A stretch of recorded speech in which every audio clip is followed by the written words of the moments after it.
and welcome to Between Seven Mountains. My guest today is Silje Marie Vallestad, a Norwegian entrepreneur who is a true innovator in the business world and has since age 14 started a number of companies such as Bipper Communication, which at one point launched the world's most used security app, BeeSafe. Silje has extensive experience in helping to build a better future for the world's youth by co-founding incredible international organizations such as FutureTalks and the International Youth Organization. She's won several awards and distinctions, such as being named Young Global Leader by the World Economic Forum, Female Entrepreneur of the Year by the Ministry of Trade and Industry, and was in 2017 appointed by the World Economic Forum as an expert in innovation and entrepreneurship, and is currently a member of the Forum's Expert Council. Today, she works as an investor, professional speaker, and advises top managers in startups, corporations, and authorities, both nationally and internationally. So, let's get to know her a little better. Please welcome Silje. Thank you so much for coming. Thank you so much for having me. Even though it's a bit of an unusual week in an unusual time. Yes, it is. It is. The COVID-19 situation is taking a toll on us, on the whole world. But I think we're extremely, extremely lucky to be based in Norway right now. Yes, we certainly are. We certainly are. I want to start with your work with your international youth organizations and the work that you've done around the world. Could you tell us a little bit about how that came about? Oh, I was very young when I started. I heard you were 14. I was 14 when I founded my first initiatives and projects. And I was living in a small town in Norway. I've always had a big passion for changing things and for creating impact and for bringing about change. I've always been passionate about everything, which is a bit of an issue because you can't do everything at once. So when you're passionate about everything, the best way to solve that is by creating platforms to bring forward the right people and bring forward the different perspectives, different initiatives, bring people together who otherwise wouldn't meet, create spaces where people who would normally not be listened to can get a voice and can get access. Yes. So I was, as you said, 14, and I was given access at that point to create media, working in a radio station, working in a newspapers. I was in a space where I could create the news, which was something that really taught me the importance of getting the spotlight on issues. If you're just working privately or you're doing your stuff but no one knows, you're not going to get the access, you're not going to get the attention, you're not going to get the support. And on the other hand, I was, as I said, very involved in a lot of stuff. I mean, back then it was locally or regionally, nationally. So one of the things that I was part of then was starting the first youth council in Norway. Wow. So it wasn't party political. It was more engaged young people from all over the county that would come together and debate and work on issues that were close to what the young people needed, and giving them access to those who could actually make the decision. So it's all about creating this platform where people meet and where people get a voice. It absolutely has, and this journey has taken you all over the world and on stages small and large. I even heard that you debated Hillary Clinton on matters like this. Is that true? Yes, it is. That was back in 1998. I was 20 years old, I think, at the time. Wow. And in the castle in Prague. So I was working with President Havel in the Czech Republic and his Forum 2000 initiative. Okay. And it wasn't just Hillary Clinton, it was many of the global leaders in the world. And before then, so we have a time period between 14 and 20 where my perspective go from working locally to gradually working more and more internationally. And while I was in boarding school, I studied at something called the United World College in Wales. It's a high school system around the world that brings together teenagers from all over the world under the, how to put it, mission. How can there be peace if people don't understand each other? And how can they understand each other if they don't know each other? Right. So at this school, me and one of my classmates figured out that we want to take the vision of this school further. We want to bring it out to the world, and this was very much initiated as well by the founder of the Body Shop, Anita Roddick, who encouraged us to do this. We started an organization called World Voices when we were in school, and had this massive idea that we're gonna get the world's young people together from all over the world, and create understanding between them, and facilitate what we're going through and learning in the school. But we also want to bring in the world leaders and create dialogue between the young and the older, because the youth need to be part of creating their own future. And we, being young and naive, but also in my case, having experienced in my small town that I could make my dreams a reality. I could move from vision to something that was out there. Made us believe that we could do this. So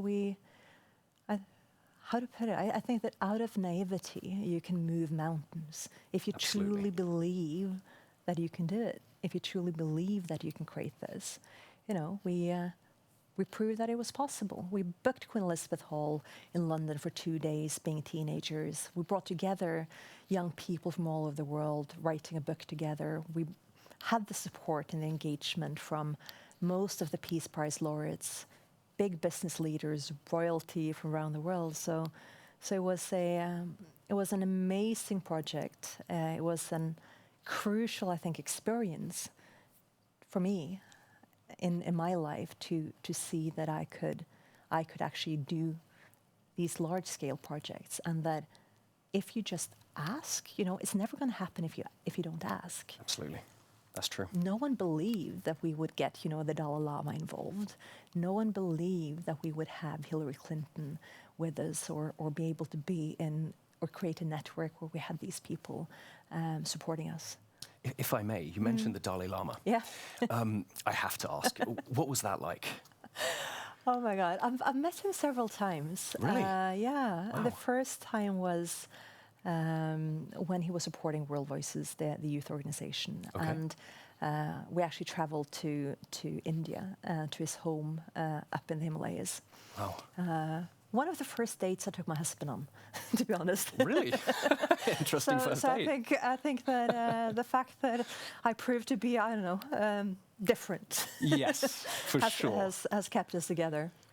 So we went there, and we had an hour with him, which was amazing. It was, it's something about him. You're sitting there and you're nervous, and we were super nervous. Of course. And he just comes into the room, and you just feel at peace. And he was there. He was engaged. He was supportive. He really wanted to support us, and was amazing in doing that. The next time I met the Dalai Lama was in Prague, in the castle, during a Forum 2000 event. Okay. I became a mother at 22. So I was there with my 3-month-old daughter. Oh, wow. So I'd just given birth. I brought her along with me, and I was in the castle with this baby. And the Dalai Lama came, and he was carrying her around. Oh. So she's blessed.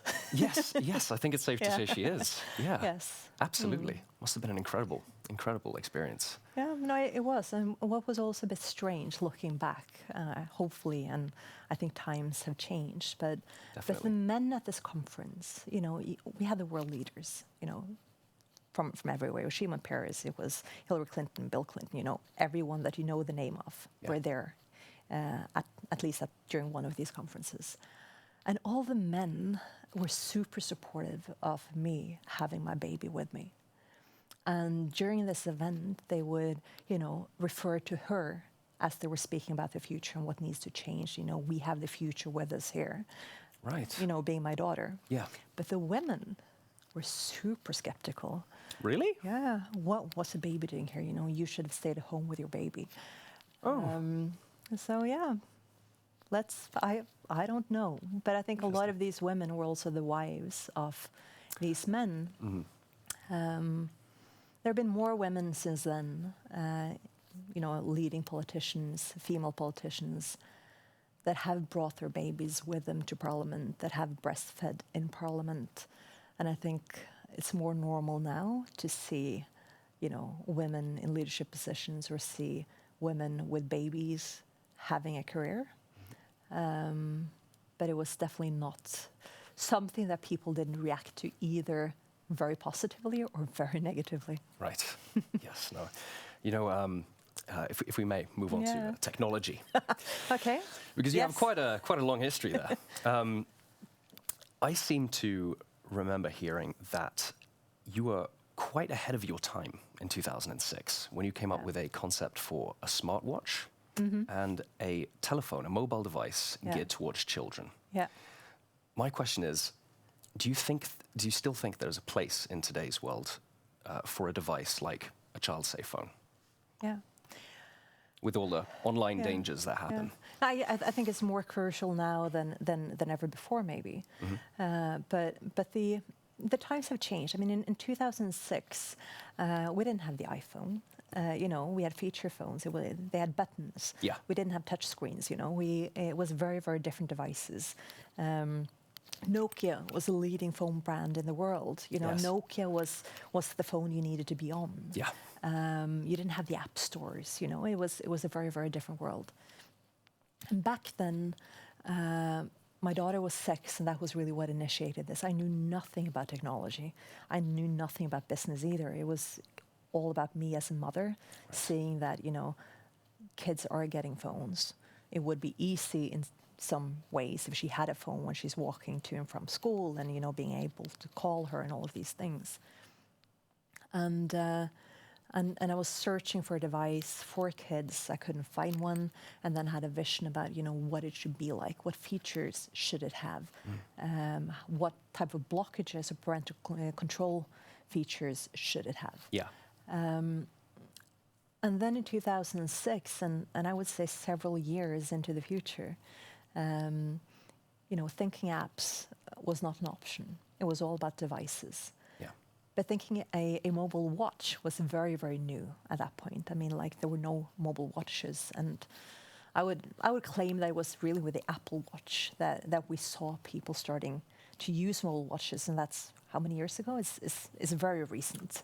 Yes, it definitely is. It's less than 10 years, I think, for sure. Yes. And back then, I mean, there were no mobile watches. There were no mobile devices for kids. It was normal phones.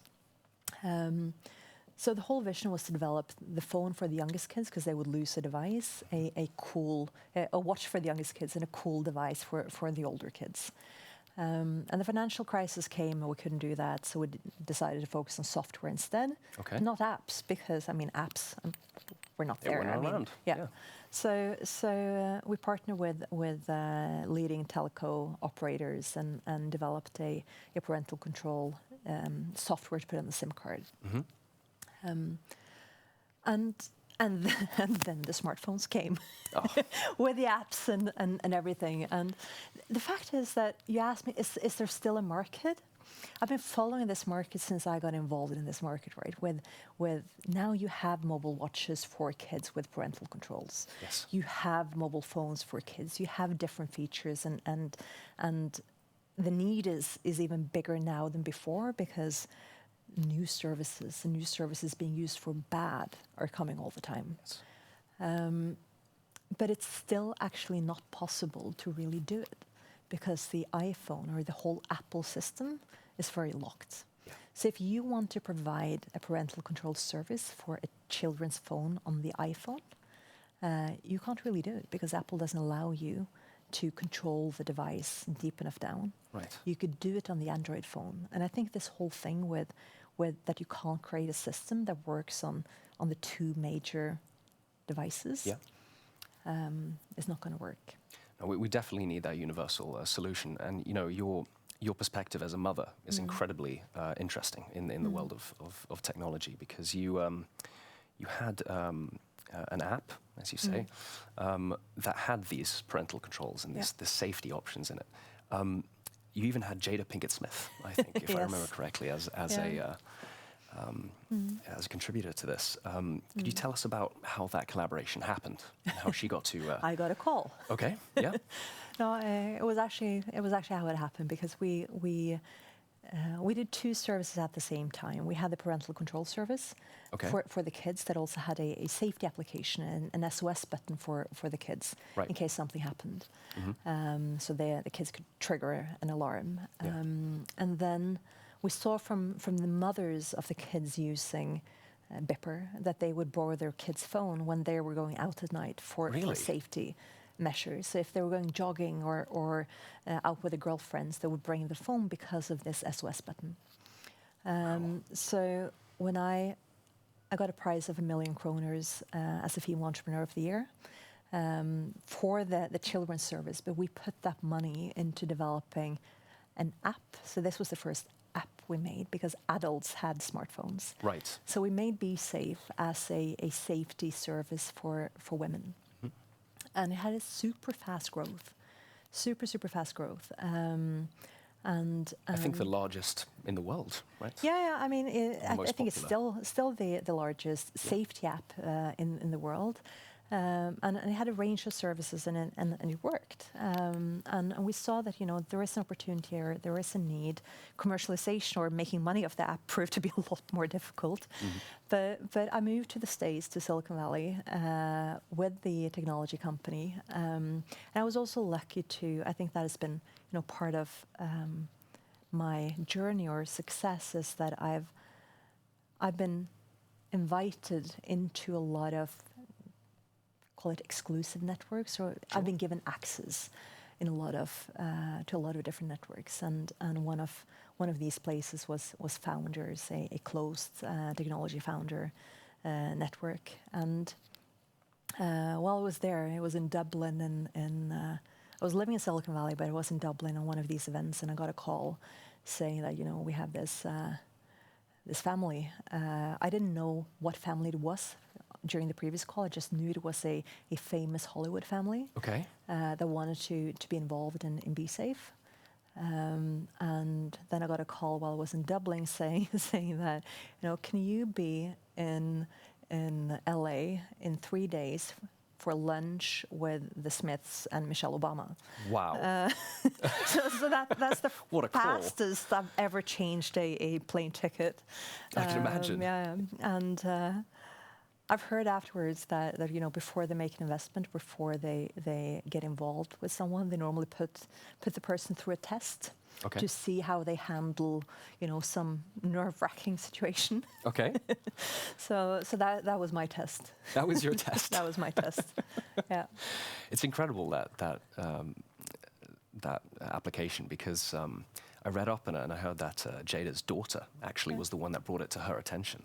Yes. So that really says a lot about how the reach of such a device and how important that is in today's society. It speaks volumes. Yeah. So you spoke about Silicon Valley. And since we are on 7 questions between 7 mountains, I must ask, how does Bergen compare to a place like Silicon Valley? Do you feel inspired here? I mean, Bergen and Silicon Valley is night and day. Yes, absolutely is. Both in terms of weather and temperatures and climate. But right now, with the fires in California, it's much better to have the rain here. Yeah, it's a little safer. Yeah, it's a little safer.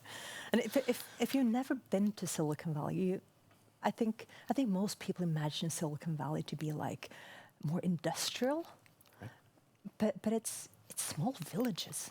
I live in Palo Alto, which is like the heart of Silicon Valley. That's where Stanford University is. That's where Facebook, Google, all of these have their headquarters, either in Palo Alto or, Mountain View, connecting to Palo Alto. It's a town of 50,000 people. Wow. It's tiny. But then you have the different towns, next to each other. So you can't really feel how you're moving from Palo Alto to Mountain View or back and forth. But it's a small community with trees and kids are biking and there's parks and barbecues and whatever else. But in every house, almost, you have an entrepreneur or you have an investor, and you have a long history of building new things, thinking new things, failing, succeeding, starting over again, cheering each other on. And that part I absolutely love about Silicon Valley, that there's such a support system, and that, you know, people are cheering you on when you succeed, but they're cheering you on when you fail as well. When you live in Silicon Valley for some time, you also see that Silicon Valley has its downsides. Okay. You know, it's high stress. It's a lot of suicides. It's not healthy, I would say, for the older kids, because the pressure is super high. Yeah. And that part I don't miss about Silicon Valley. So coming back to Norway, I've been back for a few years now. It's less stress. It's more work-life balance. It's it's a beautiful nature here. It's seasons are, it's seasons. Well, Good yes. and bad. Yes, that's true. They mix Good a and bit bad. here, but Yeah, but I like being back. I like being home, and I think it was very crucial for my kids too. When you have an 8-year-old who responds, we were walking down in Palo Alto in Silicon Valley, and he's super curious and nerdy. Yeah. Talks and reads and all of that stuff, and he keeps on talking, and I tell him, Alvin, promise me one thing. Promise me that you'll always stay this curious. And he's 7, 8 years old, and he answers, or he pauses because he thinks, he reflects on this topic, and then he responds, but Mom, the most important thing in life is to get into a good college. Smart kid. No, but that's when you realize that this is not good. No. This is not good. You should be thinking about very different things at good colleges. Absolutely. I think when I was 7, 8, I didn't even know there was a difference between a good and bad college. So I'm very happy. I think it was important for the kids to come back and to have a more balanced view of life. But it was also amazing to be there. And how does Bergen compare, or how does Norway compare? Yeah, as a whole. Yeah. As a whole, a lot has happened in the entrepreneurial culture in Norway since I became an entrepreneur, or a tech entrepreneur, a business entrepreneur. So now I'm not talking the NGO entrepreneur of 14, but the tech entrepreneur of 27 or whatever I was. And I was one of the first tech entrepreneurs of the new wave of entrepreneurs in Norway at that time. Wow. The ecosystem was more or less non-existing, right? I was the first company in the incubator accelerator in Bergen. Most of the ecosystem was not here.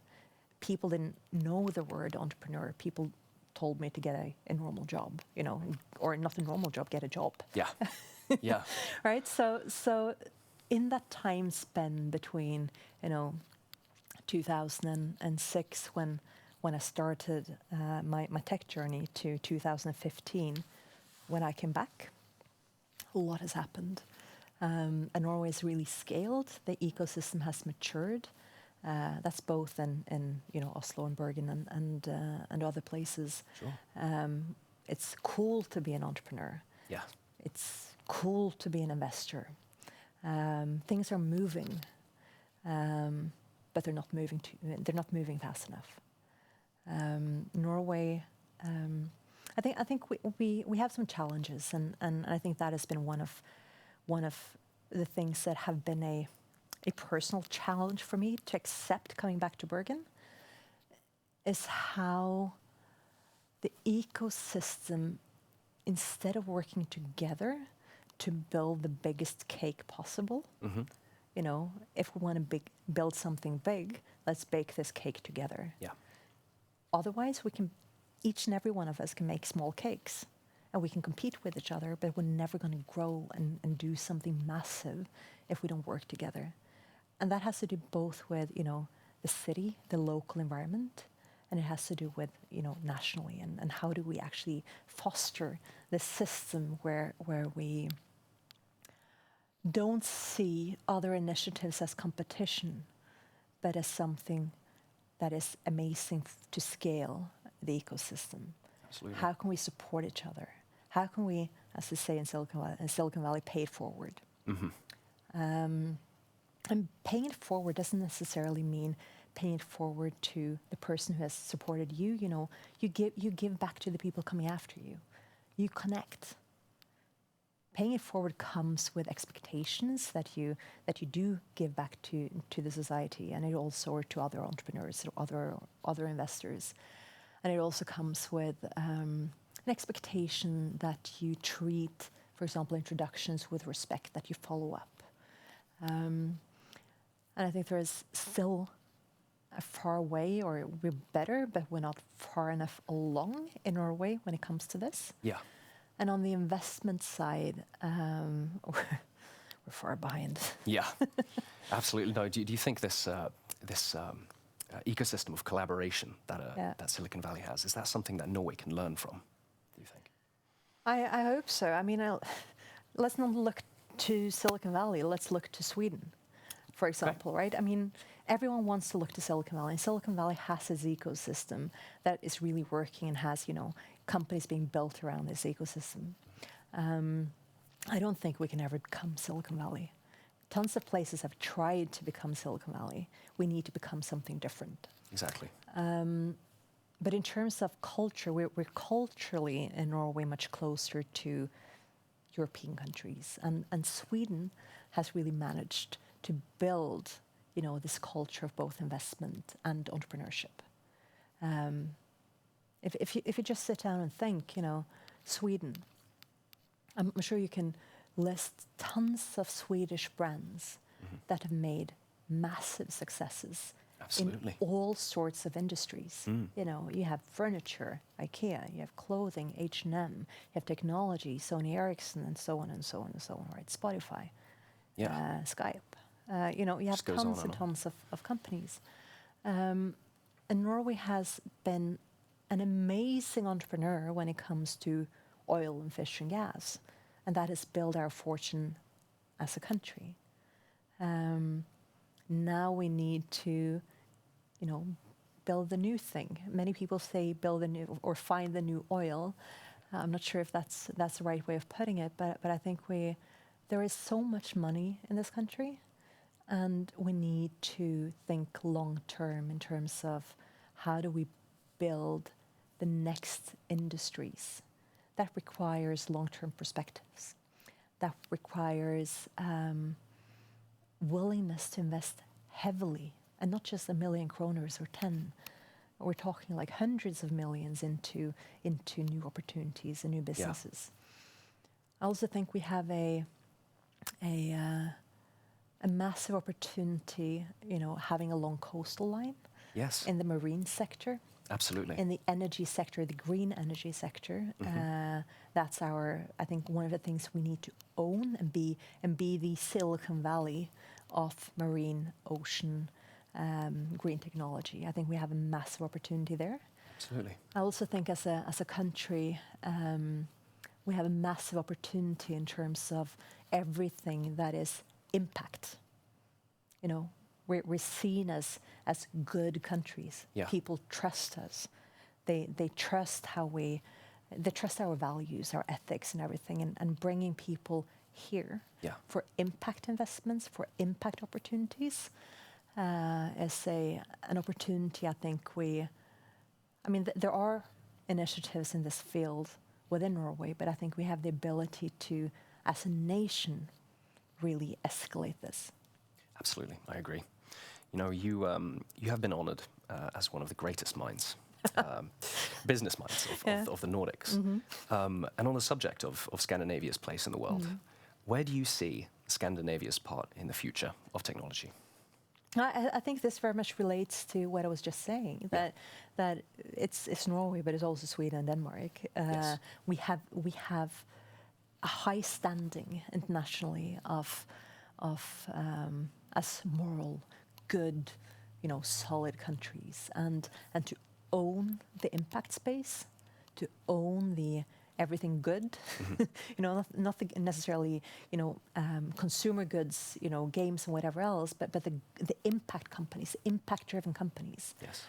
We have a massive opportunity there, and I think, you know, many of these type of companies are going to take years to build up. It's not a fast, journey to success. It's a long investment to build impact-driven companies, but I also think this, companies working on climate issues, companies working on green technology relates to climate, to marines, all of this. This is the golden opportunity that we have. I also have a high hope that the Scandinavian countries can work more together on, tying together the ecosystem, so that we each one of the three countries are small, but together we're a decent size. Absolutely, yes. As a wildly successful entrepreneur who has your eye on everything, are there any companies coming out of Norway that particularly stand out on your radar? I try to keep a good track of what's happening, and also try to facilitate the meetings between how to put it, the game changers of Norway, the companies that I think have the opportunity to succeed, and connect and support them in getting investment as much as possible. And then, of course, there are certain companies that steal your heart and steal your time. And there are two companies right now that I follow closely. One of them is a company called Desert Control that has a technology to turn desert sand into green land and fertile land, which is super interesting and much needed in the world. Absolutely, yes. The other company is a company that I've spent a lot of time and more time working with, because I adore the founder and the mission here. And the founder spent 4 or 5 years himself self-funding everything to develop a technology to build houses out of plastic trash. Wow. Which is, it's super interesting. And there's so much plastic waste around the world, and so little is recycled. And on the other hand, there is such a massive need for affordable housing, especially in the developing world. I think in Africa, except for Sahara, the need currently is 160 million units. Wow. And that's expected to grow to 360 million in just my God, a few decades. So it's massive. And the third issue is that, so you have the plastic trash issue, and you have the need for affordable housing, and you can also say refugee shelters, and a lot of buildings that are safe and insulated and all of that, but that are cheap. Yeah. And the third part is job creation. Absolutely. If you're going to move people out of poverty, give them jobs so that they can actually afford to buy that house. And this whole vision of the company Otalo is to solve these three issues. Use the plastic to build a house. A house takes 6 tons of plastic. Okay. So 360 million houses is a lot of plastic. That's a lot. And to produce the houses locally on ground with local people and local raw materials. So I'm super eager to follow and support the journey of this company moving forward. Absolutely. And I think we all will too. I think we absolutely all will. So yes. Yes. Fingers crossed, Fingers crossed. How many percent of companies succeed? It's less than 10. Yeah. So building a successful venture, it takes guts. It takes some crazy founder, absolutely, who has a crazy dream and is stupid enough to say that, let me go for this instead of just, taking a job and making some money. Yeah. And who manages to engage people around him or her who are willing to, do the same stuff and take the risk themselves, and who has the stamina to keep going when things are tough, because things are going to be tough. Yeah. And then you also need the investment community, and you need professional investors that can support and the ability to build networks and all of this. But it's with this company, I've high belief. The United Nations is heavily involved, and company has not raised any money yet. So, but now is the start. Now is the start. Yes, absolutely, absolutely. So, Silje, thank you so much for coming and joining us today. Thank you so much for having me again. And we look forward to seeing what you have in store for the future. I'll keep you posted. Thank you. We will be listening. Good. And to everyone watching from home, thank you so much for watching. Goodbye. See you on the next episode.